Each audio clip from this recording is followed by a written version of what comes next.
A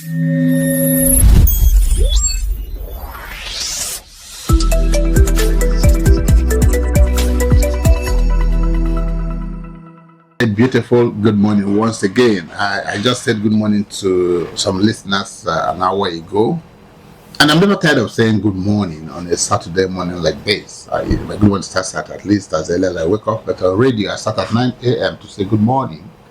And 1 hour gone, I'm saying good morning again to listeners and viewers of Study 100.9 FM and of course Freedom Square TV. This is yet another interesting morning in our lives, and had a one-on-one with one whom I'm going to introduce shortly.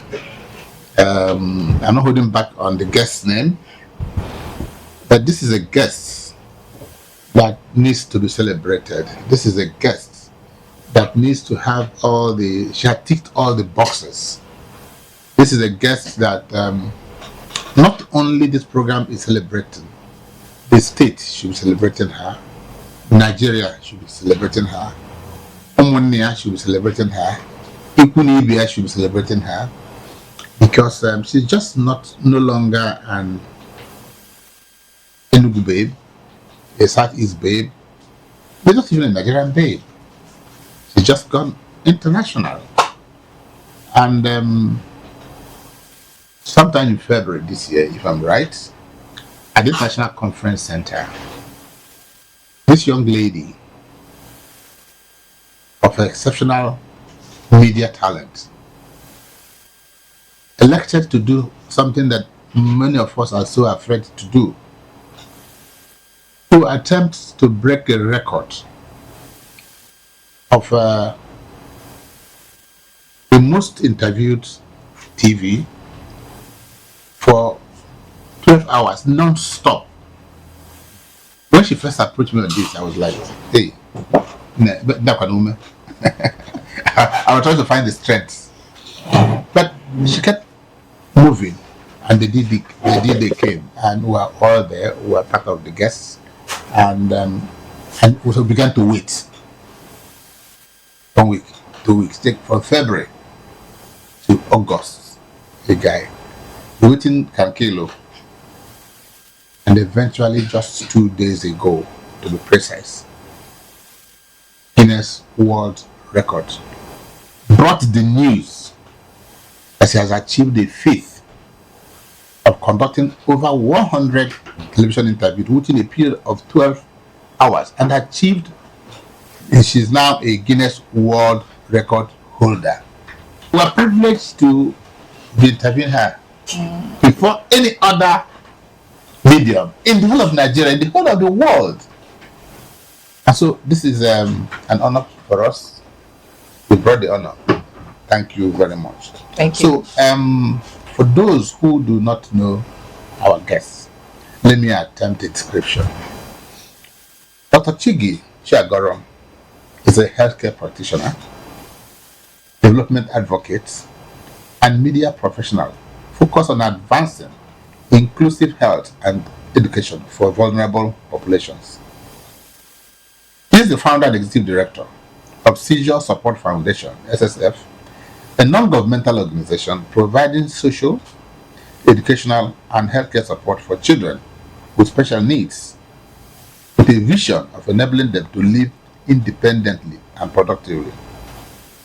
Through the SSF Medical Corps, she leads student-focused training in first aid, basic life support, and CPR across Enugu State, equipping young people to act confidently in emergencies and reduce preventable deaths. Dr. Chiggy is also a broadcast journalist par excellence, I will add that, anchoring New Day, Weekend, and Inside Health on Signature Television, where she drives health advocacy and public education. And for the big one, she's the current Guinness World Records holder for conducting over 12 interviews, asking more than 500 original questions. And so today, she's no longer an attemptee, she's a record holder. So, Dr. Chiggy, Welcome to Freedom Square Life. Thank you so much, Dr. Cyril Uchenna and UK. You are wonderful. Can you tell that my head got swollen like 10 times over? I'm not a hype man. I will just say the obvious. Thank you so much, sir. Now, glad to be here. Yes. Before I go any further, let me ask this hot question. Okay. You've been waiting. Night special. I'm not sure you've not been sleeping well. No, I'm sure you've not been sleeping well because after a mother how it's going to pan out. And the other time you said, they said we had to wait a little bit. I was reading all those. And so when the bomb came 2 days ago, tell me, what were you doing when you got the message? And when you opened it, yes, what was your immediate reaction? Okay, so let me give you a little bit of a background before I answer the question. So when you apply for Guinness World Records, there's a token you're meant to pay. So they can ascertain whether your record is approved or not before you can even attempt it. So because I didn't have all the money and all the support, I said, okay, let me go via the standard route, which is taking 12 weeks at a time for them to approve the application, which eventually came after, I think, a little over 12 weeks. I applied in May and the application was approved in September. That was last year. So by the time we did the attempt in February, I now wanted to upgrade to priority application, meaning that in 5 days they will give you your result. They now said no, since I didn't start with the priority, I was going to wait for 20 weeks. So but there was something I told myself, because the truth is that the wait was excruciating.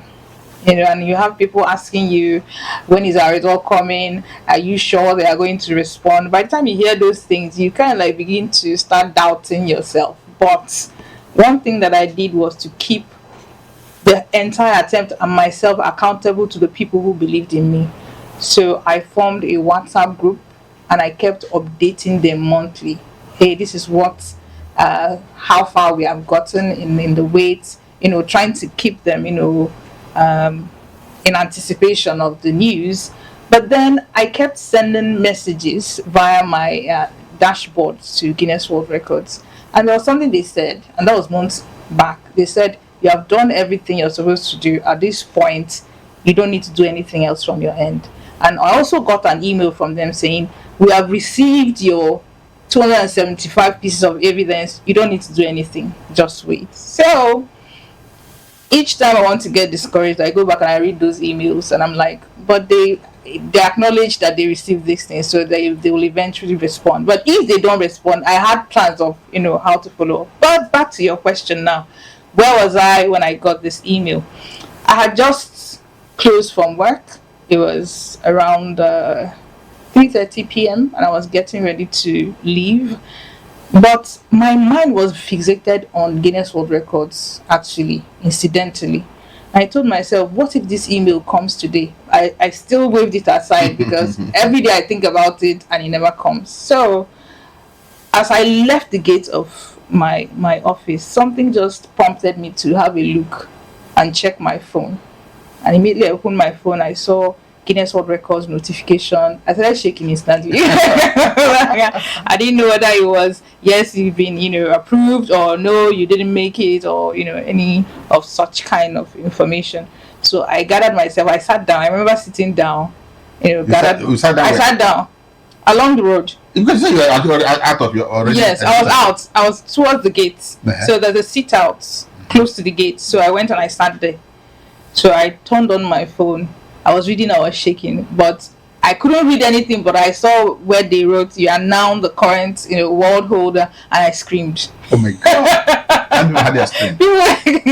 So immediately I screamed. I quickly gathered my steeds, and I just packaged myself. People were like, I hope everything is okay. I told them everything is okay. Something I've been waiting for just arrived. They were like, congratulations. I just gathered myself and came home, and I can't tell you what I did because I really can't remember, but I knew I was just over the moon. There's this joy that comes with knowing that what you labored for, that the results are here, that you're reaping the the fruits of your reward. So yeah, I was so elated.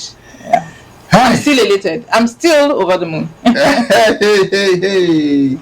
God of Israel. You know when you could you could imagine what happened when I saw your message and I opened it myself. Well, that was hours after I got the news. After I was able to gather my thoughts. What I'm saying, that is, I was like, what must be the state of mind of this lady? If just as a participant, Yeah. I'm feeling this way.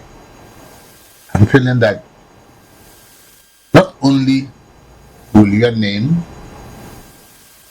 be written when the next time I'm going to buy a full copy of the Guinness World Record 2027, probably,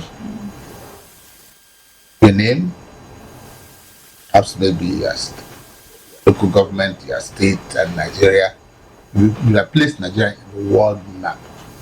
And for the first time, it's not about kidnapping. It's not about all the negative things happening around us. It's about something that is rare, the world record broken and kept.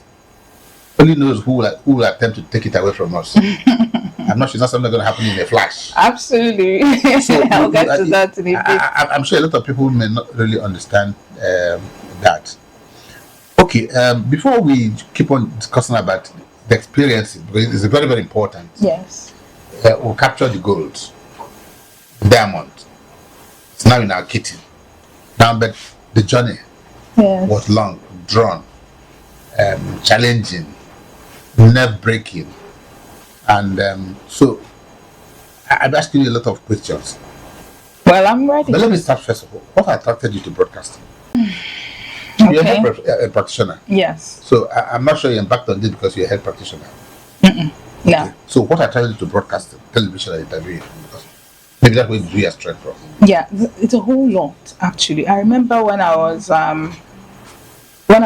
going through my master's, training, my professor would always say, Chiggy, you don't write like a scientist. You write like a journalist, because I'm always very descriptive. I'm always trying to tell stories whenever I write. But even before that, I remember as a 12-year-old, my dad would always read, because I would write things randomly, and my dad would pick up, my writings, and he would call me and say, did you write this? And I'll be like, yes, I did. And he'd be like, this is so good.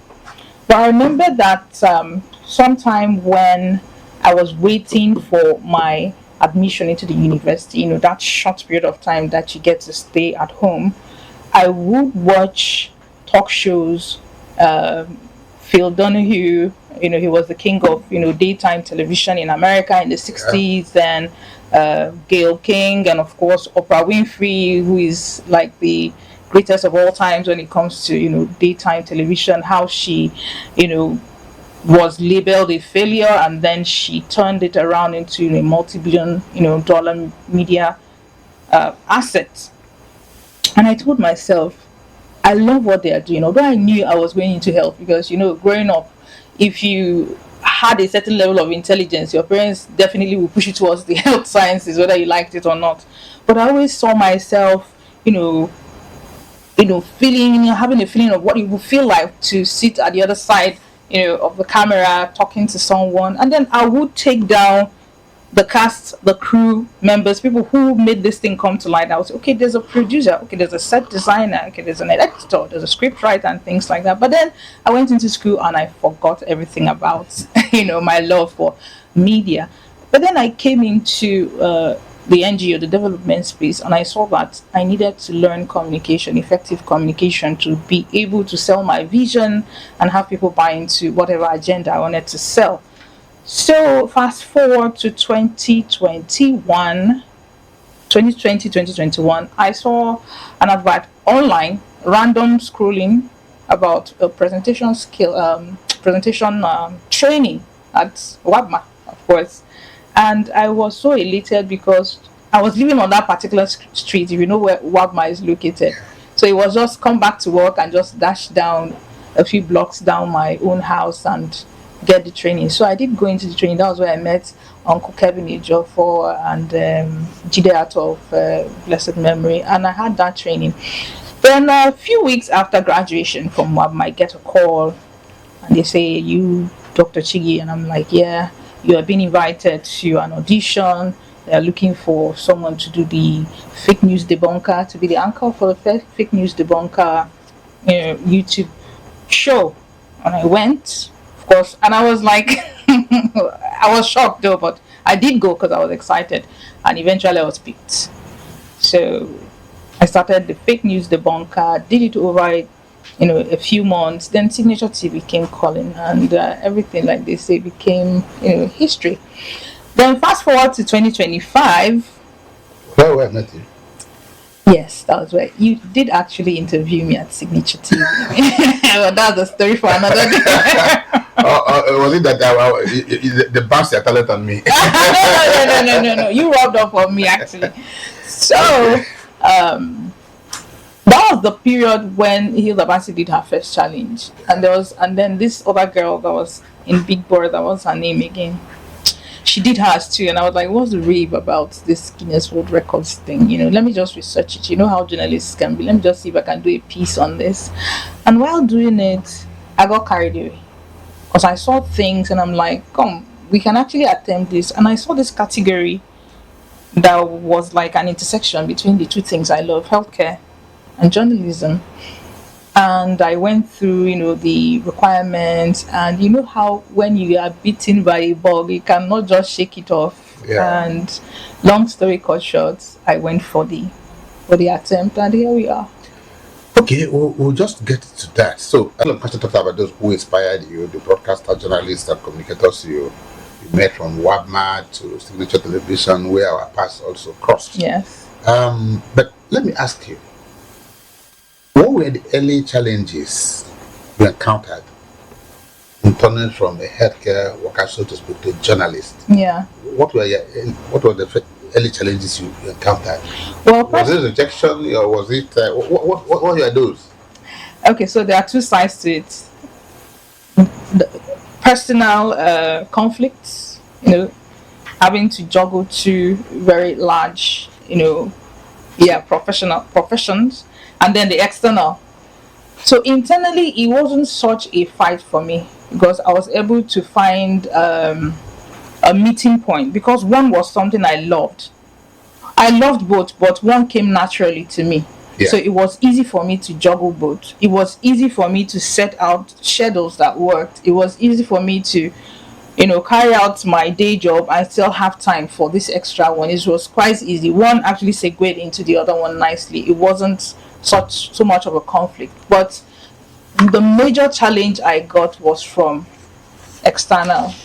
Okay. I don't know how to put this nicely, but there were some people from the media aspect that felt I wasn't journalist enough. You get pressure. Oh yeah, exactly. So you get those subtle jabs and subtle reminders that you don't quite belong. And I guess somehow covertly may have pushed me or given me the push to prove myself through a Guinness World Record attempt. So yeah, internally I was okay. I was able to juggle the two quite nicely, but externally I got all those little, I call it little negativities, because it didn't quite stop me. And I see that I've been accepted to a reasonable extent, especially after the Guinness World Records thing happened. So all is well that ends well. Okay. Conducting over 100 TV interviews within 12 hours is not an ordinary feat. True.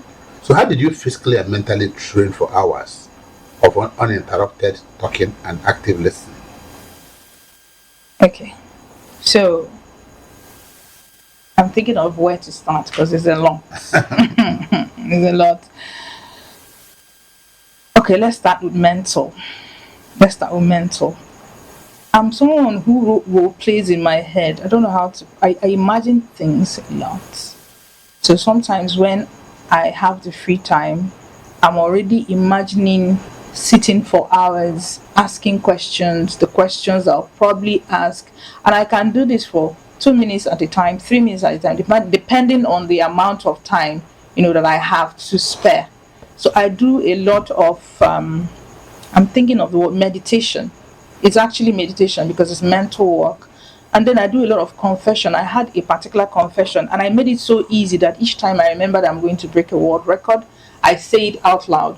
What it does is that it gives a positive feedback to my psyche, to my mind, to my everything, to everything that makes up this person. It gives a positive feedback that you need to prepare your members for what's coming in.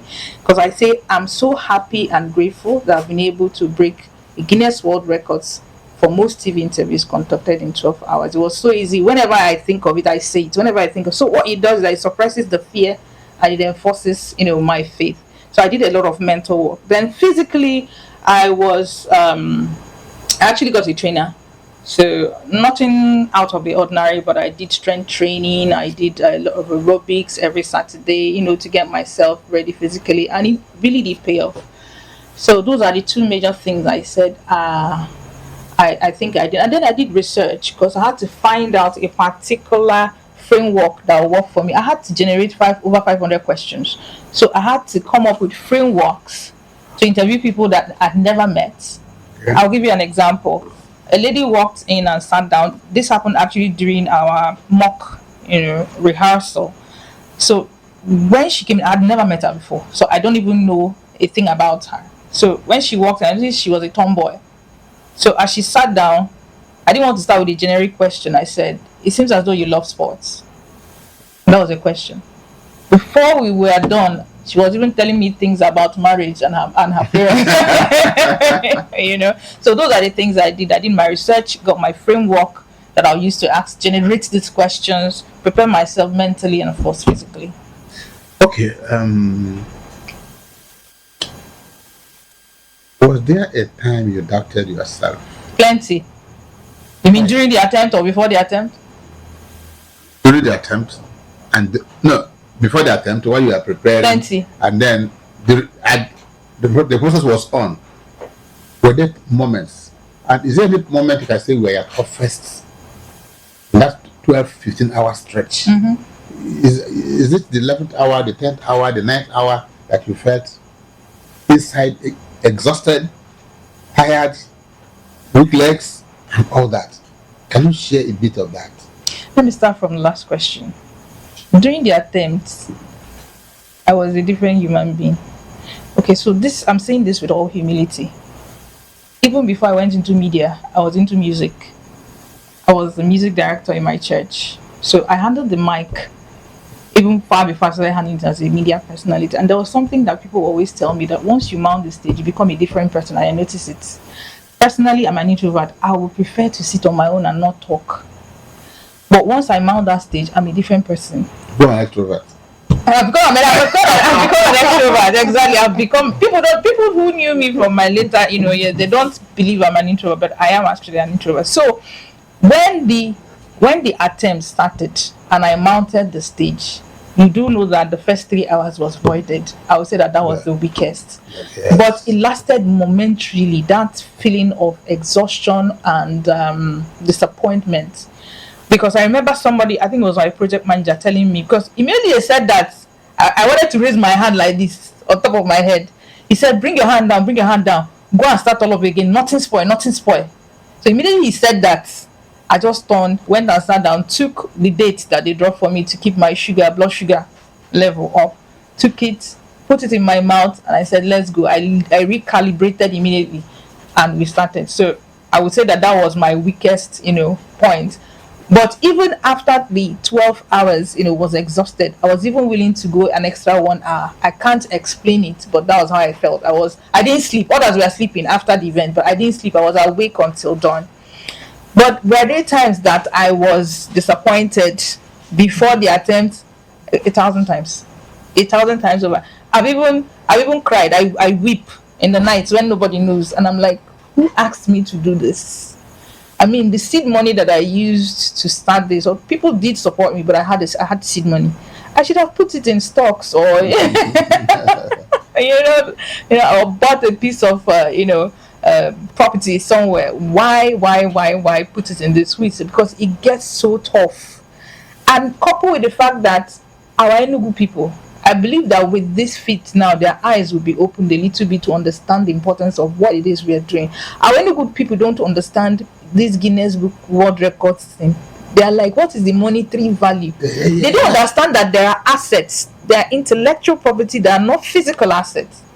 But there are media assets. There are things that are assets that you can milk and milk and milk to the day you die. But we don't understand that. If it's not a market, if it's not contract, if it's not something that they are seeing physically, they don't understand it. So it was a challenge for me, because you try to sell this idea and they are like, don't you have a good job in the civil service? What are you doing all these things for?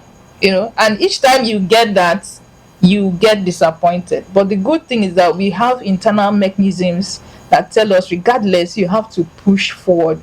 Like David in the Bible, you encourage yourself in the Lord your God and you move forward. Cry in the night when you have to. Believe yourself emotionally, and then come out the next day and forge ahead. Okay, yes. Each time we embarked on projects, there are moments of fear. But sometimes you confide in friends, relations, loved ones, and some would say, oh, I'm with you all the way. There are naysayers. And so, you have to mention his name if any. Was there anybody close to you who strongly discouraged you from doing this, like Chiggy? Yeah, we came on offer. Yes, I did get a few, one or two, but my closest, my nuclear family, people who are close to me, I got 100% support. But there's something I noticed about myself, and I'll use a story. We'll have 2 hours, I can tell a story, right? Yeah. So I don't know if or where I picked this particular virtue. I'll call it virtue. I don't know where I picked it up. Okay. I told this story to your children during the children's book fair. Yes, I remember when I was in secondary school. I was very young. I think I was 9 when I got into JS1. So I was very young. Everything the teachers taught me during the first term, I wasn't, because in primary school I didn't have to read. But then I'll come first, second, and third. You don't have to do anything in primary school. But I didn't know that the rule of the games change when you enter secondary school. So I was just carefree. I didn't understand. I don't have to ask questions. I'll pass like I usually do. And guess what? I flunked. I flunked so bad. I flunked even mathematics. And my mom teaches further mathematics in secondary school. So what happened was that a colleague of hers now called me out. Which, if you're a teacher, please listen. Called me out and said in Igbo, if you're out there, Meggy, you're not ashamed. Mama gini ekuzi maths in Oleva and other maths. Your mom teaches maths and you're here failing maths. That's the big one. I don't know what her motive was, but immediately she told me that thing, something happened inside me. I can remember it like it was yesterday. And I told myself, this is the last time you or anybody would tell me that. I went back home that day. I brought out my maths, general maths. I started teaching myself mathematics from first page to last page. I was so good in math going forward. And I'm sure if there's anybody in Queen's School 97 set that is listening will attest to this. I was so good in math. I was organizing as far back as 97. I'll call my class members and organize math tutorials for them. Why am I telling this story? I'm telling this story because I'm someone that once you tell me I can't do something, or once you treat me in a particular way that shows that I'm falling short, you have just given me the trigger to move forward. So if you know me very well, don't tell me what I cannot do. Because once you say you cannot do this, I'll go the extra mile to prove to you that I can put it over. I just don't so that is, once you tell me I can't do something, I've already done it. So I guess anyone who has actually tried to, discourage me ended up encouraging me. Okay, we talked about meditation and other things, but I'm going to ask you specifically, how did you manage your voice, hydration, yes, and physical fatigue without taking standard breaks? Because people like us, we talk about when I want to sip water, I want to stretch my legs, maybe it is on your side. But how did you manage voice, hydration, and on stage? So how do you do that? So there's what's the word now? There's a method to every madness, right? So I sat there for over 15 hours. So, but there's something I did so to ensure that I don't get fatigued or I don't, put stress on my musculoskeletal system. If you notice, each time I call out a guest, I stand up to welcome the guest. each time I stand up to welcome the guests, I stretch my knees and I move, and then I go back and I sit back down. So that was the strategy. So I don't get fatigue sitting for a very long What do you time. naturally, or was that part of the training you? It's part of what I got out of meditation. Okay. Part of what I got out of meditation. That was that. And then I had a bottle of water, but I was sipping it. I wasn't gulping down water. Yes. I was just sipping it to keep hydrated. I wasn't gulping water, so I didn't have to go and So just water out there. a leaf. Is there something in the water? There was nothing in the water. In fact, there was nothing. So So for 2 hours, you didn't have food. no, I took 2 pieces of bananas. Okay.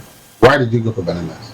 Because banana has potassium and it has a little bit of carbo in it. Okay.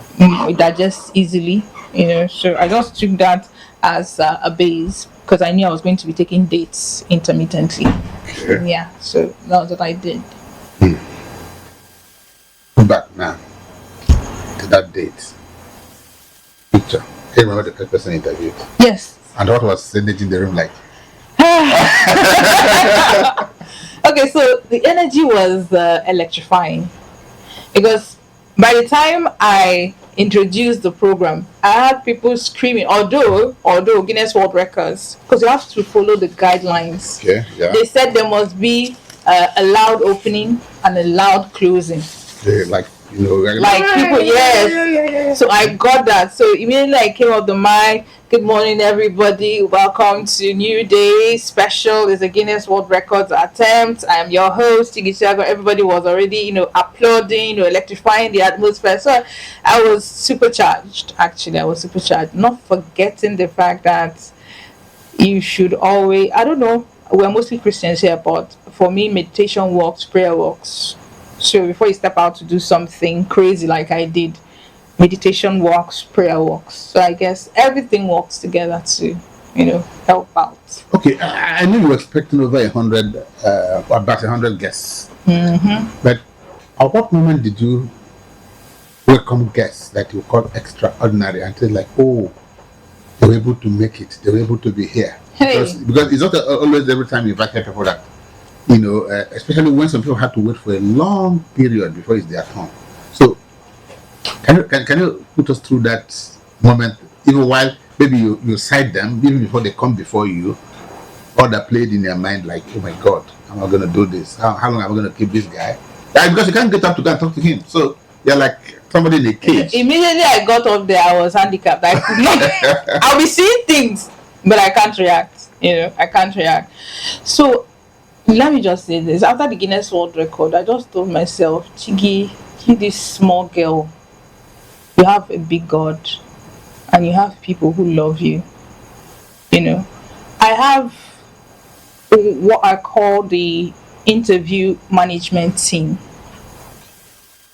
Because for us to make it up to 100 in 12 hours, we did the math. And we said that we cannot spend more than 10 minutes on one guest. Now that method was foolproof, except that the first 3 hours were voided. How did you recover those hours? We did. I'll get to that. Okay. The first 3 hours were voided, so it affected our timing a whole lot. What we plan, that is why when you make plans, have a plan A, plan B, plan C. So it affected the timing. And when I saw people waiting, it humbled me. I won't say it broke me, but it made me feel a certain way that I became even more grateful as a person and to the people that God has brought around me. Do you know that Igwes came? Captains of industries came. People such as yourself came and waited. Some people for over 1 hour, and it's something that there are no monetary, values you can attach to it. These are the things that we look at and we say that social enterprise, social capital, money is not everything. Yeah. But your social capital, the people around you, they are everything.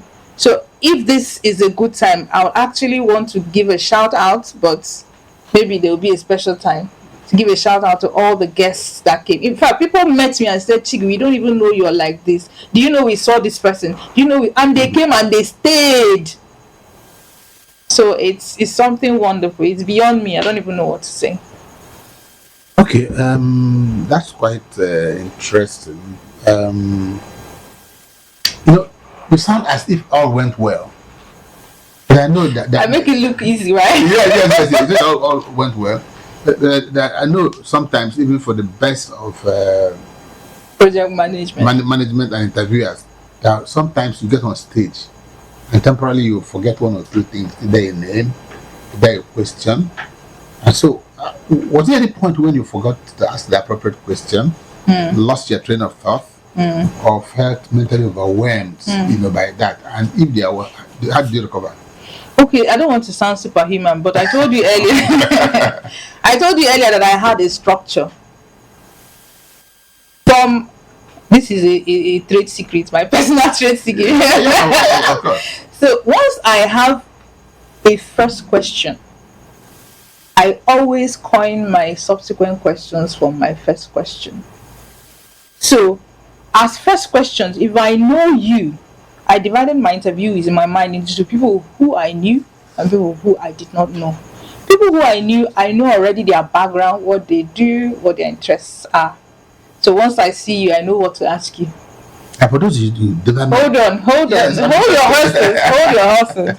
So I know what you do, and from your answers, subsequent answers will come. I remember you don't ask. I don't ask more than 5 questions. You don't ask less either, because for Guinness World Records to consider an interview, it must comprise of at least 5 questions. Okay.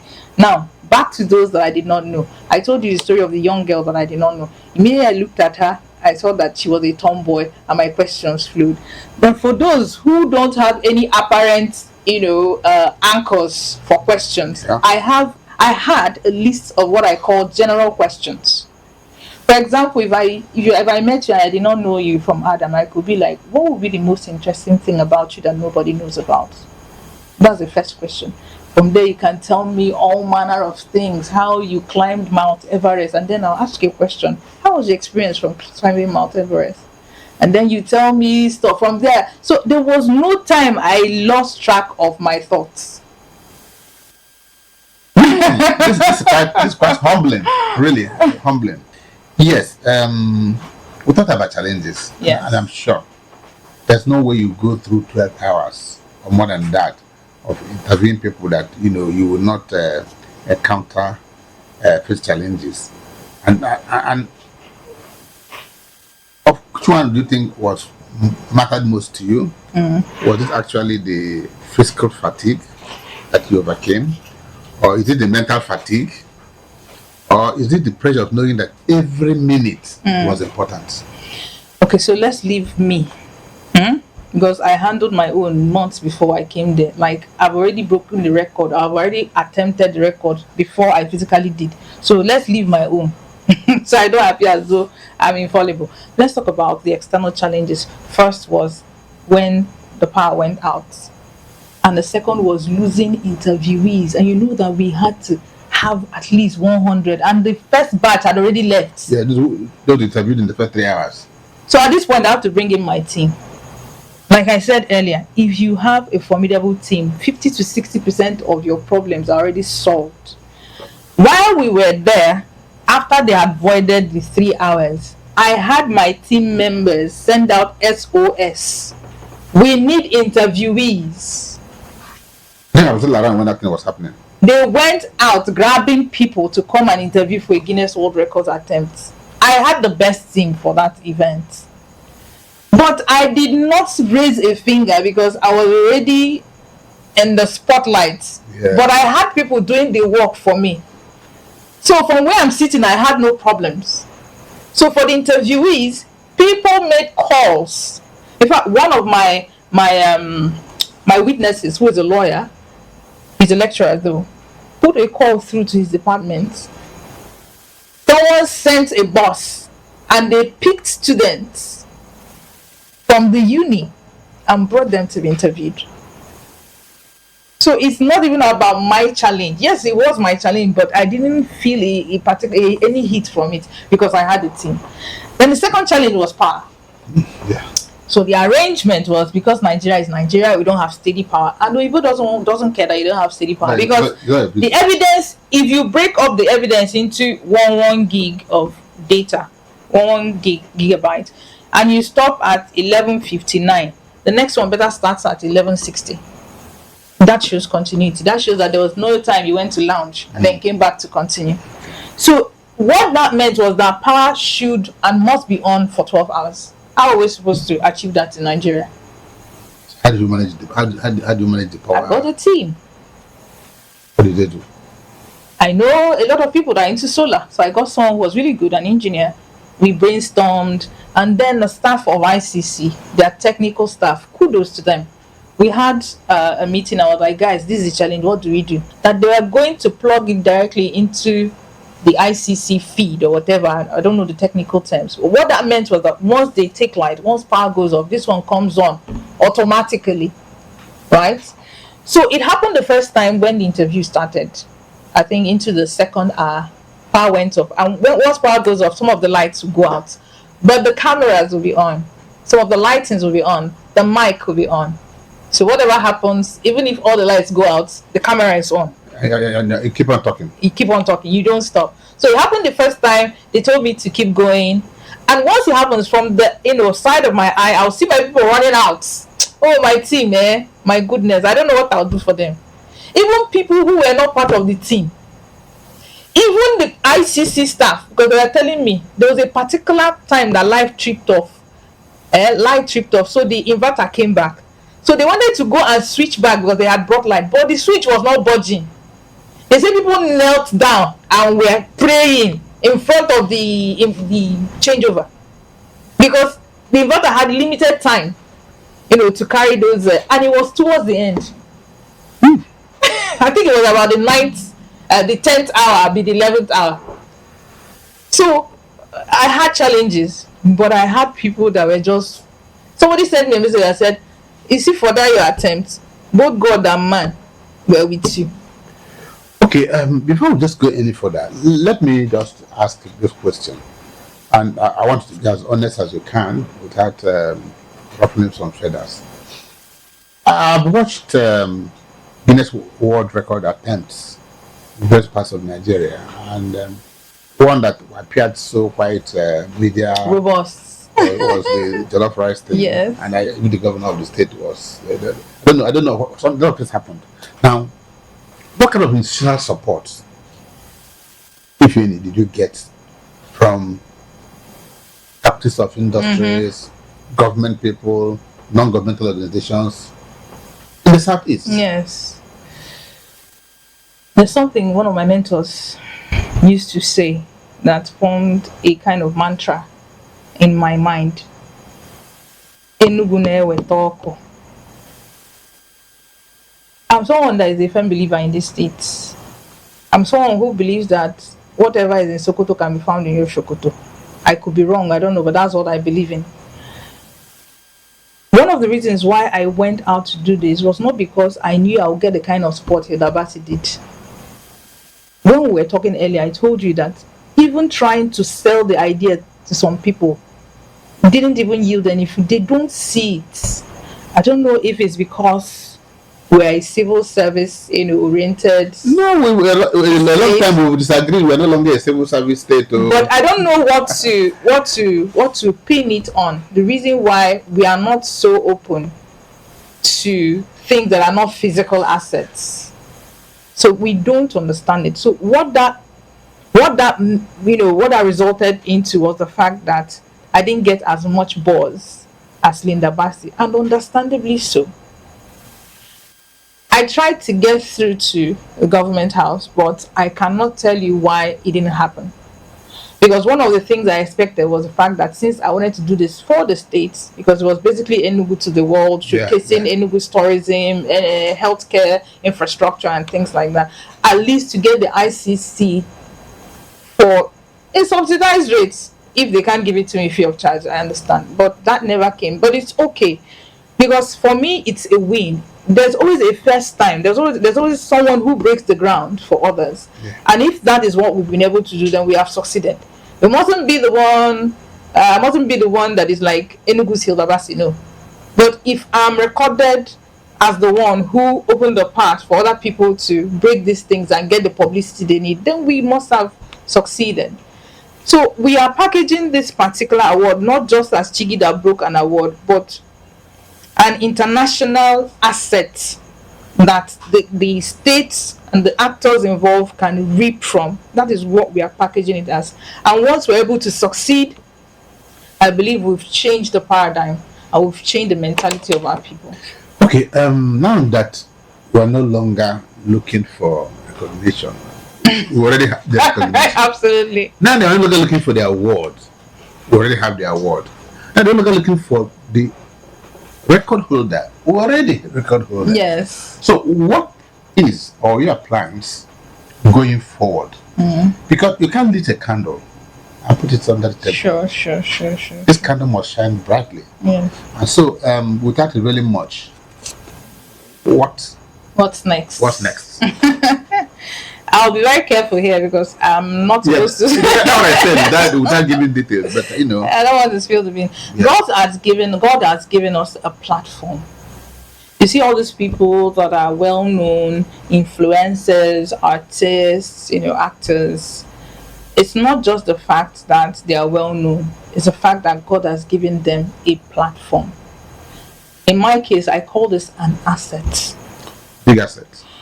So we are working together to see how best we can maximize this asset for the country. Sorry, for the nation. I beg your pardon. For Enugu State first. If it goes national, then good. But for Enugu State, how can we get other people to know that they can think locally and go global? They can think locally and be recognized globally. So it's still something internationally. Hey, so it's still something in the offing. And we're going to take this news, we're going to take this message to the government house. Good enough. I believe it's going to give a listening ear given the context, political context. So we want to get more people involved. We want to get more people to open their eyes to see the possibilities. The vehicle we're going to use, I cannot divulge now. But rest assured, it's an asset and we're going to maximize it. Okay, before I leave this and go to the other aspect of your life, what is a lot of young guys they're watching you, listening to you, who before now felt they have some hidden talents in them, they don't know how to actually express that. They have ideas, but procrastination is always around them. They believe that they can't do it. There's a book called The Giant Waiting by Robbins. So a lot of people have a lot of these ideas inside them. But so what's your advice to them? Because at the time you had the giant was inside you. The giant is now out. A lot of people have what could turn into a volcano ideas, but it's within them. Where does it erupt? So what's your advice to these young Gen Zs who think that patience is not a virtue? Patience is not a virtue. And that intellectual pursuit is not waste of time. So what do you say to them? Okay, so to start with, I think the Gen Zs are even they're a bold generation. But that's not what we're talking about. But I said this to say something. I think in life, you just have to. I'm trying to frame it in such a way that it will be simple and understandable. Life is a chain reaction. I know that everybody wants to get to a particular level and achieve something huge, but you don't actually come out and achieve greatness in one strike. What am I trying to say? You know that you're not supposed to be where you are. Yeah. Most of us feel that way. I feel I'm not supposed to be where I am. I'm bigger than where I am. But you have not imbibed the courage, the audacity. One thing with audacity is that I know that the audacious will always lead the talented. If you're listening to me, you feel you have something, you're talented, but you don't know how to express it. You are wasting your time. Go and borrow courage. from wherever. Become audacious. Don't be afraid to fail, because it is timidity to tell yourself that, oh, if I try this thing, maybe they will laugh at me. Oh, if I try this thing, I'll fail. There's nothing like failure. It does not exist. What exists is just an opportunity for you to learn, change, and move forward. So you have to be audacious. Maybe it's singing. Start with singing from your church. Maybe it's writing. Start by writing in your school press platform or what. Start small. It's a chain reaction. I couldn't have done Guinness World Record if I didn't have a signature TV, because according to Guinness World Record, they said you must do that attempt on a platform of a television program, and I used New Day, which was the program I anchored. So what if I did not take up WABMA, the fake news debunker? I wouldn't have had a portfolio. If you didn't go for the training first. If I'm coming there, I would have had a portfolio to show to Signature TV, and I would have had the training to prepare me for Signature TV's grilling. Now, if I had not taken the presentation, WABMA would not have seen me to say, oh, this lady is good though, come and audition for our fake news debunker. So life is a chain reaction. You have to start from where you are, and you don't get what you need in one strike. You don't release the first song and expect that you get 1 million views and you get all the recognition. You don't release one piece of media asset and say, oh, you're now an Oprah Winfrey. No, you have to start from where you are. I think it's a principle of life. I can't even explain it, but you have to go out and do something, because the audacious will always lead the talented. And that speaks to the fact that you're an accountant. I had a young man who was when he, at the University of Nigeria together, he had engineering, how he transformed and transmogrified into a banker. Wow. And got to the pinnacle of banking. I also had a guy that read mass communication at the University of Nigeria, and he was actually a journalist. There are plenty of people like that. And then how he transited into mainstream banking from being a personal assistant to an MD. And so your story speaks to the fact that you don't get stuck. You may have read zoology or botany as a course. That does not mean you must die with it. Absolutely. You could become a writer. Absolutely. And you could excel. Okay? So I also think that people should, we are not aware with a particular course. As you grow older, you should begin to notice who you are. Who are you? Man, know thyself. Who are you? What are your pain points? What do you love? What pains you when you see it? What are the gaps that you see that you wished somebody did something about it? Those are the things that you look at, and you begin to understand who you are, your strengths, the things you have propensity for. To start with, you can't even attempt a Guinness World Records for a particular thing that you don't have the inner strength for. It has to be something you love that you can do without being paid. So we need to be aware of who we are, of what our strengths are, and then move out. Be audacious. Do not fear that you will fail. Failure is nothing. Failure means nothing. Failure means an opportunity for you to learn and move forward. So just be audacious. That's all. Yes, that's a good point for us to have a short break. And don't forget, my guest is still Dr. Chiggy Chiagorom, proudly the world record holder, Guinness World Record at that, of most interviews conducted within 12 hours. That's right. She has the golden record. And not in a long time, nobody's going to take it away from her. So let's take a short break. Don't go anywhere, don't change the dial. We'll be back shortly. Let's pay some bills. So it is still Freedom Square Live on 100.9 FM. And of course, we are still discussing Nigeria and the world. And today we are one-on-one with Dr. Chiggy Chiagorom, and we're talking about her remarkable faith, her experience of conducting over 100 television interviews within 12 hours. But most importantly, being recognized, approved as the Guinness World Record of most interviews conducted in 12 hours. That's right. The record we broke. See, now I'm using we broke. No, I use we in all my correspondence. I did not do it. The record we broke. We broke the record. I think the guys before us were 40 something, they didn't get up to 50. And we just doubled the thing. We tripled it. Oh, come on. That's the Enugu experience. That's the do spirit of never sigh, of Never say die of Indian Never woman. say die. Okay, that's okay. I'm going to take you back to something you started, and that is the Seizure Support Foundation. Yeah. Okay, so you graduated.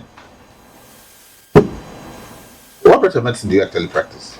Lab medicine, medical laboratory sciences. Okay, and so what informed you the foundation of the Seizure Support Foundation? Okay, so that's a personal. Is a personal journey that culminated into a development platform. In 2013, my son was born and he was diagnosed with a very rare neuro neurological issue. It's called infantile spasms. So what it did was that it delayed his milestones. When his mates were crawling and doing stuff, he was kind of delayed. Today he's 13, but 12, 13, but he's still in primary school. There is improvement, but not as fast as his age mates. But when he was much younger, I had a lot of challenges raising him because we didn't have the schools that could cater to their specific and particular needs, not just him, but also children like him. And I noticed there was little to no legislation in regard to this, as if nobody talks about them. We talk about schools. In fact, at this point, there was a time I wrote to a particular person that was handling His Excellency's smart schools, and I'm like, since we are talking about over 200 smart schools, can we talk about special schools too? Because there are children that, Special needs. yes, that have special needs and they are just there, which is why our vision is to raise children with special needs who are both productive and independent. Because even though they have special needs, they have special abilities that nobody takes the time to find out, because you can't teach them the way you teach regular kids. So I'm saying all these things to say that that was what led to, the registration of the Seizure Support Foundation. At first, it was in 2016 that it was incorporated. It was supposed to be a support group. But because of the same kind of mindset we have down here, parents don't even want to identify as having kids that have shiko. So when you try to rally them together to push a particular agenda, they are like, I don't care. They don't even want to come out. And for legislation to be pushed, it's a game of numbers. Yeah. Parents must come together and mount pressure. It's not just expecting a civil society to mount.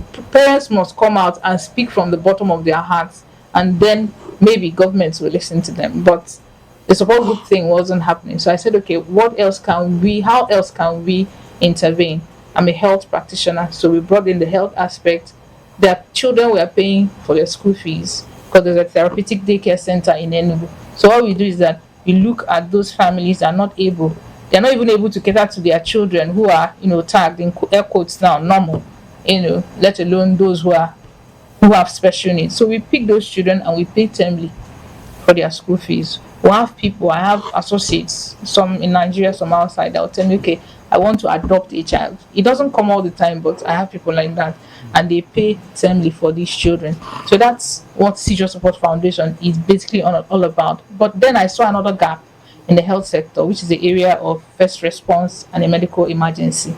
Someone could slump now and nobody knows how to do CPR. So I started teaching schools, and I did it out of my pocket. I'll go to universities. We've been to Oji River. We've been to this allied health, federal allied health. There used to be School of Dentals. All right, so we trained them. We've even trained African women lawyers here in Enugu. So we train them on basic CPR. Our vision, and we crafted this from the Seizure Support Foundation, is called SSF Medical Corps. Our vision is to make sure that 1 in every 3 Nigerians knows CPR, because there are so many avoidable deaths that we experience just because the time between the person slumping and getting medical needs, hours will go by. Of course, the person will die. What do you expect? But if there's someone around there who understands how to jumpstart a person's heart and keep the person stable, pending when help comes, and you see that although the infrastructure is not there from government, but we the citizens, we are doing something to help ourselves. So that is, in a nutshell, what we do at SSF. Okay, beyond this success, what I would call a success story of your son, I have somebody who tried had darkest in Latin in America, and when I was asking whether you want to relocate, that has been fair, fine. Absolutely. He had a delayed growth, but Yes. you know. But because my son speaks now, when at first they were like, he may not be able to talk, he might be non-verbal, he might not walk, because he didn't walk until he was 2 years. So, but he walks, he talks, you wouldn't even know except to interact with him at a certain level. Yes. So, was the training, was the care, Medicare personnel, or do we have institutions that helped you in managing this case? Well, yes. There are institutions that help, but I would say that they are not there yet. Especially in our public, public institutions. The way it is structured, when you come in for an appointment and you see a doctor, when you're coming for the next appointment, you're seeing a different doctor. Yeah. So there's this thing, I don't even know how to explain it. It could be psychological, I don't know. I just feel that there's no good continuity, that. And then secondly, the medication for seizures are just up there. It is not, and you know that we pay from out of pocket. We have talked about, at a time I almost had an opportunity to speak with the wife of the former governor, to ask her if they can fashion out an insurance scheme for children with special needs. There's a particular place where we offer free physiotherapy to children with physical disabilities, not just autism. Autism is not really physical, but cerebral palsy patients. So we offer them physical, part of what we also do. And these children are being cared for by an independent private woman. People just come to give her, and she has over 80 children with special needs there. Really? Yes, we go there to offer them free, physiotherapy. What if there was an insurance package for these children to have doctors, supportive care, therapeutic care, go to give it to them intermittently, not just what we can offer, because there's so much one organization can do. So this is something that we need to talk about. Their schooling. We are doing 200 and something smart schools. Let's just do just one or two. One in every, municipal or local government. Just one. Because we find people from MNA coming to Ababa for one therapeutic daycare school, and you know how much transportation costs. So these are the things that we hopefully want to have a conversation around with the government. Then the medicine. There should be a special insurance package for these children. So anytime they have crisis, or anytime they need to get medication, it is subsidized, it's available. Those are the issues. Okay, that's okay. I want to see, even though you had mentioned it, but that you host, do you still host a program like New Day show on Lisa TV? Yes, you still do that? Yes. And then there's the health segment. The health segment, yeah. So,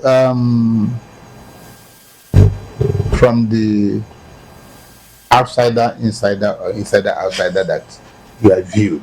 No, I'm not an insider. Whether anybody likes it or not. Okay, so if you look at your early interviews and the ones you're doing now, how has Dr. Chiggy evolved as a broadcast journalist? Oh my goodness. Okay, so I believe I'm still on that trajectory of evolution, growth, and understanding. Nobody ever knows everything, but I believe that I've learned a lot reasonably. I know that when I was starting off, I still do research, but when I was starting off, I was trying to get my feet and understand a method of interrogation, not really interrogation, interviewing, that works. But today, especially after the Guinness World Records, I've found it seamless. Yeah. I found a structure like, okay, you don't enter public transportation, but I would have used an analogy. When you enter public transportation and you are at the fringe. Just dog ago, you mean that my friend. I'm gonna let you. I'm a kakeke. Okay, so that's good, right? I'm a kakeke. Keke houses 3 people. Right? I'm a kakeke. So if you are the third person to enter the tricycle, you are the fringe, right? Okay. Most times you find yourself trying to plead for people to make space for you to. And sometimes they'll just do like this and stay where they are. They will not. But I don't bother. Do you know why I don't bother? Because as the tricycle accelerates and encounters Nigerian roads, not now that our governor has done our roads, either they swap to the right or to the left, you find yourself relaxing. The environment will shift them to one side. So I guess that is actually what I've found my groove. I've found my space that works for me. I understand structures that work for me and frameworks that work for me. So yes, I've grown, but I'm still on that trajectory. Yes, as broadcast journalists, we encounter the good, the bad, the ugly, and sometimes we encounter a bad guest. One who finds it difficult to answer, or one that wants to teach you a lesson or two, or one that talks slowly, or one that talks too much. So, how have you gracefully managed the conversation? Okay, I use a lot of body language. All right, the overly assertive and the boring. Okay. So the boring, I would actually prefer the overly assertive.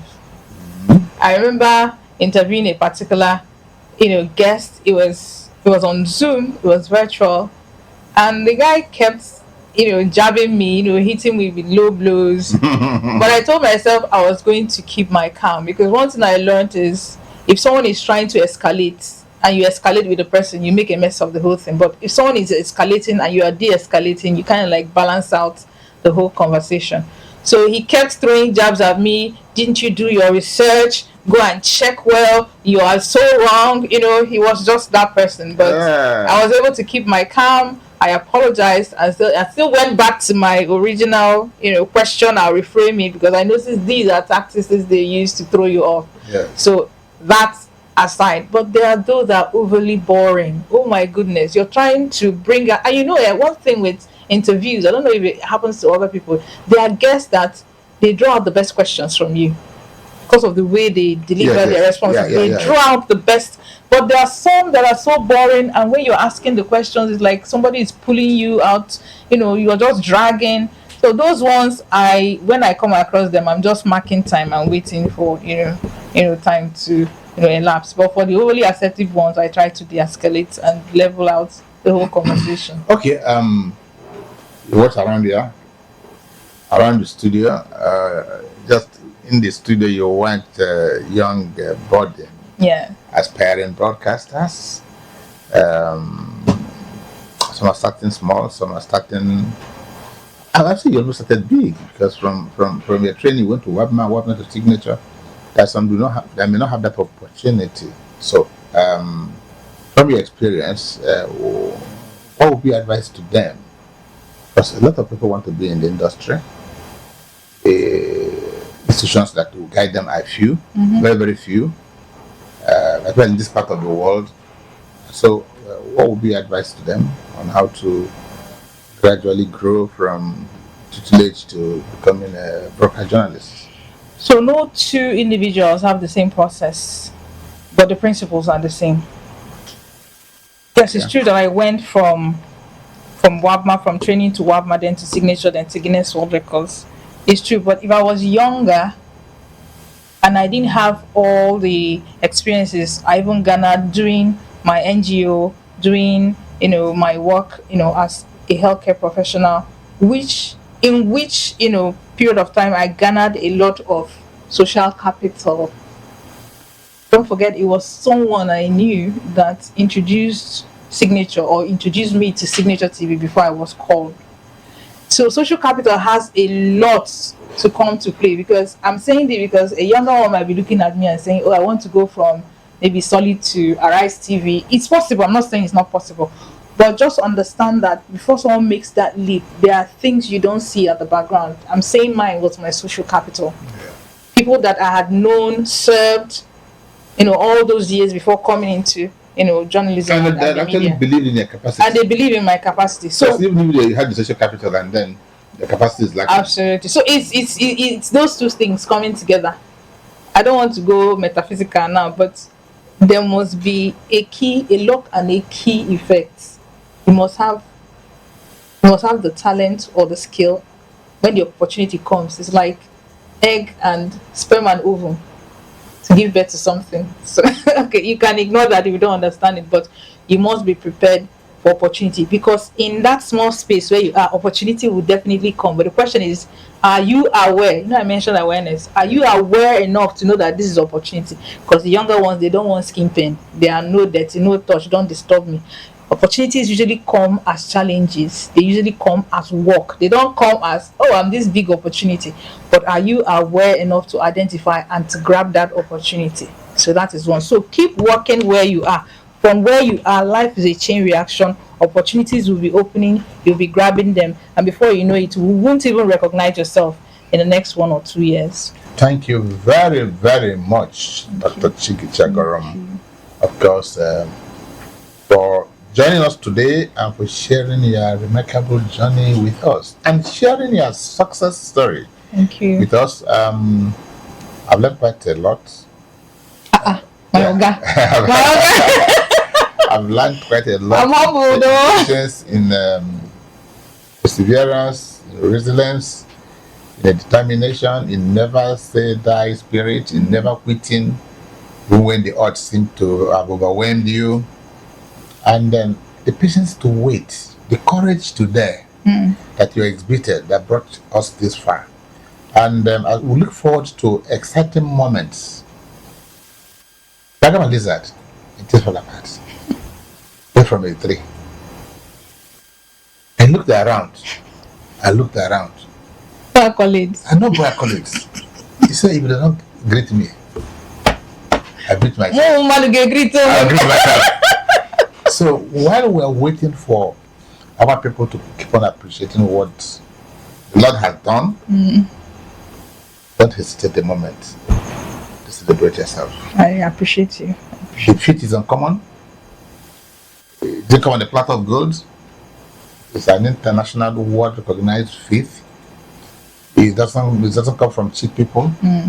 We sacrifice a lot for it. And this is time to not blowing your own trumpet. It's celebrating yourself. That's right. And when you celebrate yourself, you celebrate humanity. When you celebrate humanity, you celebrate the sense of life. What have you given out to the world? Well, everybody has one or two distractors. They can't take this away from you. Absolutely. Nobody can. Absolutely. Did you love me for it? No. This is one method you didn't call and say, please favor me. No. You did due diligence and you waited, you didn't know anybody, and the result came. So it's a lost doing. It's marvelous in our eyes. And we're glad in it. So thank you very much. And to those who have listened to us and those our viewers, what have you learned from this conversation? What does it remind you? What does it tell you? An idea. You know, the mustard seed and grow and become something else. Don't ever be taken aback by challenges. Find a way. For the pessimists, when you hit your leg against a stone, it's a stumbling block. So for the optimists, it's a step forward. Stepping stone. A stepping stone.